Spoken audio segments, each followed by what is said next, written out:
ბრიტანეთის სამეფო კარზე დრამატული ამბები დატრიალდა.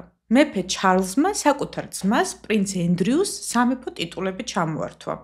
ამიერიდან ის აღარ იქნება მისი უდიდებულესობა იორკის ჰერცოგი, უბრალოდ ენდრიუ უინძორია.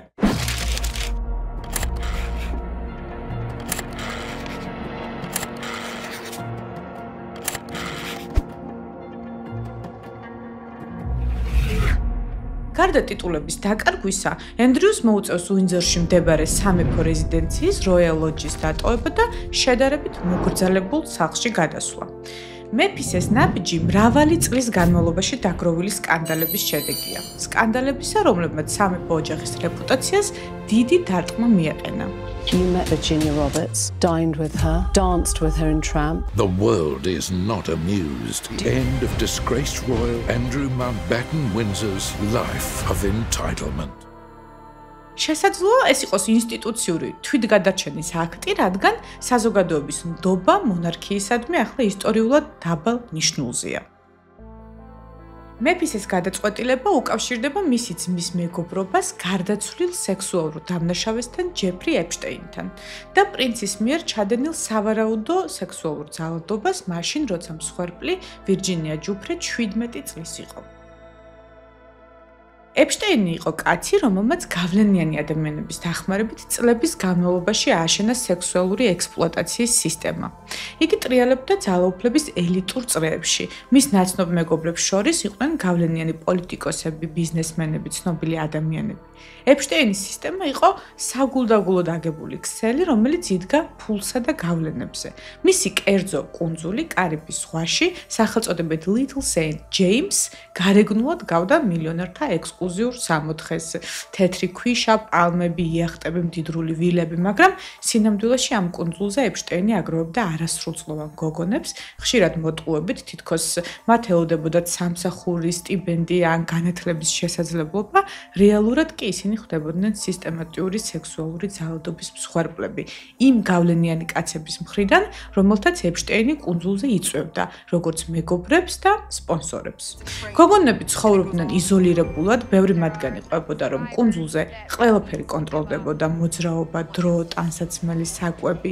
მათ უთხრეს, რომ გარესამყაროსთან კონტაქტი არ შეიძლებოდა და ვინც წინააღმდეგობას იჩენდა, ან ემუქრებოდნენ, ან ფულით აჩუმებდნენ. ამ კუნძულის სტუმართა ვინაობა დღემდე ბოლომდე გაურკვეველია, რადგან ჩანაწერები ან განადგურდა, ან იდუმალ ვითარებაში გაუჩინარდა. იყო თუ არა ბრიტანეთის სამეფო ოჯახის წევრი პრინცი ენდრიუ კუნძულის სტუმართა შორის, ოფიციალური ჩანაწერები ამას პირდაპირ არ ადასტურებს, მაგრამ არსებობს კადრები და ჩვენებები, რომლებიც აჩენს კითხვას, იცოდა თუ არა პრინცმა რას წარმოადგენდა სინამდვილეში მისი მეგობრის ეპშტეინის სამყარო.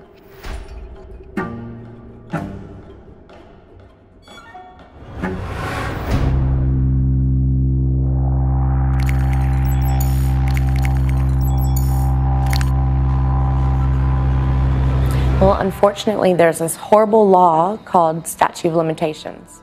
ენდრიუს და ეპშტეინის მეგობრობა 1990-იან წლებში დაიწყო და ეპშტეინის დაპატიმრებამდე გრძელდებოდა. საზოგადოებისთვის ყველაზე შოკის მომგვრელი აღმოჩნდა სურათი, სადაც ახალგაზრდა ვირჯინია ჯუფრე ჩანს გოგონა, რომელმაც მოგვიანებით განაცხადა, რომ არასრულწლოვან ასაკში სამჯერ აიძულეს სექსუალური ურთიერთობა პრინც ენდრიუსთან. 2001 წელს გადაღებულმა ამ ფოტომ, სადაც ენდრიუ და ჯუფრე ერთად იღმიან, სკანდალი გამოიწვია. ენდრიუმ განაცხადა, რომ ფოტოს ავთენტურობას არ ენდობა და არ ახსოვს მსგავსი შეხვედრა. I have no recollection of ever meeting this lady. 2021 წელს ჯუფრემ ამერიკის სასამართლოში სარჩელი შეიტანა პრინცის წინააღმდეგ, რასაც დიდი საერთაშორისო გამოხმაურება მოყვა. სასამართლო პროცესამდე მხარეებმა შეთანხმება გააფორმეს, ენდრიუმ ჯუფრეს გარკვეული თანხა გადაუხადა და თუმცა ბრალი არ უღიარებია. მიუხედავად იმისა, რომ იურიდიული დრამა დასრულდა, საზოგადოების თვალში ენდრიუს იმიჯი პრაქტიკულად განადგურდა. 2025 წლის აპრილში ჯუფრემ სიცოცხლე თვითმკვლელობით დაასრულა. მისი გარდაცვალების შემდეგ გამოვიდა მემუარები, სადაც ის წერდა, რომ სამეფო ოჯახს არასდროს გამოუხატავს სინანული ან მხარდაჭერა მსხვერპლების მიმართ. ჯუფრეს წიგნი დეტალური აღწერაა იმისა, როგორ ფარავდნენ გავლენიანი ადამიანები ეიპშტეინის დანაშაულებს. ტექსტში ავტორი ამტკიცებს, რომ ზოგიერთი სამეფო მრჩეველი წლების განმავლობაში ცდილობდა ენდრიუსთან დაკავშირებული ინფორმაციის პრესიდან გაქრობას და მათთანაც მიდიოდნენ დუმილის სანაცვლო შეთავაზებებით. 2019 წელს, როცა ეიპშტეინის საქმე ხელახლა გაიხსნა, დედოფალმა ელისაბედ მეორემ მტკიცედ გადაწყვიტა, შვილის მოქმედებები აღარ დაეფარა და სწორედ მაშინ ჩამოაშორეს ენდრიუ ყველა საჯარო მოვალეობას. მალევე დაიგეგმა მისი, ასე ვთქვათ, საბედისწერო ინტერვიუ BBC-სთან, სადაც ენდრიუმ სცადა საკუთარი თავის დაცვა, მაგრამ ეს ინტერვიუ ისტორიაში შევიდა როგორც ერთ-ერთი ყველაზე გამანადგურებელი საჯარო განცხადება. But you were staying at the house of Yes. a convicted sex offender. It was a convenient place to stay. კითხვაზე თუ რატომ დარჩა ის ეიპშტეინის მეგობრად, მიუხედავად ყველაფრისა, ენდრიუმ უპასუხა, რომ ეს მეგობრობა მისთვის იყო სასარგებლო. ხოლო ჯუფრეს ბრალდებები არ ემთხვევა მის მოგონებებს. საზოგადოებამ ეს აღიქვარა როგორც თავდაცვა, არამედ როგორც ემპათიის საერთოდ არ ქონა. 2022 წელს, როცა სასამართლო პროცესი ჯერ კიდევ მიმდინარეობდა, დედოფალმა საბოლოოდ ჩამოართვა პრინც დარჩენილი სამხედრო წოდებები და სამეფო პატრონაჟები. მიუხედავად ამ ყველაფრისა, ენდრიუ მაინც ინარჩუნებდა პრინცის ტიტულს. ფორმალურად ის მაინც იყო სამეფო ოჯახის წევრი, მაგრამ ოქტომბერში ახლა მან თავად განაცხადა, რომ ნებაყოფლობით აღარ გამოიყენებდა ტიტულებს, მათ შორის იორკის ჰერცოგის წოდებასაც. ეს ნაბიჯი საზოგადოების უკმაყოფილების ჩასაცხრობად საკმარისი არ აღმოჩნდა. ბუკინგემის სასახლემ 30 ოქტომბერს ოფიციალური განცხადება გაავრცელა. მიუხედავად იმისა, რომ ენდრიუ კვლავ უარყოფს მის მიმართ წაყენებულ ბრალდებებს, მიღებული გადაწყვეტილება აუცილებლობად ჩაითვალა.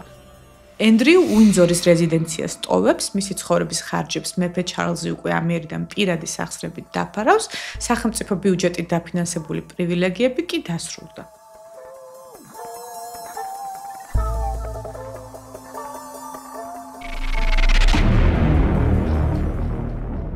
ჩვენ უცხო ამბებს მომავალშიც მოგიყვებით, არ დაგავიწყდეთ არხის გამოწერა, ვიდეოს მოწონება და გაზიარება, ასევე პირველად ქართული საგამოძიებო ჟურნალისტიკის ისტორიაში iFact-ი თავის აუდიტორიასთან უკვე ახალ თანამშრომლობას იწყებს. მეტის გასაგებად გადადით ჩვენს ვებგვერდზე და გახდით ჩვენი პროგრამის წევრი. თქვენ მხარდაჭერით მეტ ამბავს გამოვიძიებთ.